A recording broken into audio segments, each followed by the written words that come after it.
Obscurely yet most surely called to praise, as summer sometimes calls us all, I said the hills are heavens full of branching ways, where star-nosed moles fly overhead the dead. I said the trees are minds in air. I said, see how the sparrow burrows in the sky, and then I wonder why this mad instead perverts our praise to uncreation, why such savors in this retching things awry. Does sense so stale that it must needs derange the world to know it? To a praiseful eye, should it not be enough of fresh and strange that trees grow green, and moles can course in clay, and sparrows sweep the ceilings of our day? So the title of this poem is Praise in Summer by Richard Wilbur. At first glance, it seems to be praising things in the summer when they're lively and exciting and just happier. The speaker is a man or a woman. It is not very clear who is describing an upside-down version of our world, where our sky is the earth and the earth is essentially the heavens.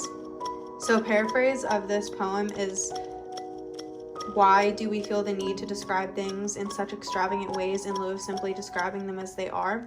Because in the octave, the speaker is describing this mystical world that we have no understanding of. And then in the sestet, it's elaborating on questioning why these metaphors are needed in general. So some figurative devices that this poem contains. There are a couple metaphors. It compares star-nosed moles to sparrows. So as moles burrow in the earth, so do sparrows in the sky.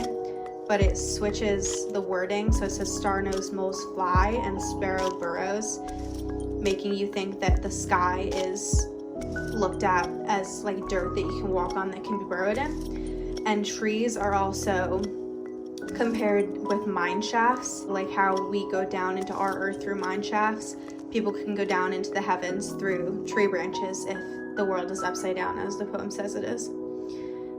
There is irony because the speaker realizes that we do need these descriptions, although they're not really sure why they're necessary or how they even came to be, but they are aware that we need them in order to communicate as we do. And there is a little bit of an allusion, because it mentions heaven, which makes you think biblical, things like that. The attitude is kind of imaginative yet cynical, and there is a shift between the octave and the sestet at the volta, where the octave is describing this mystical world where the sestet is questioning things and kind of trying to get to the bottom of what we think we need and why we use it.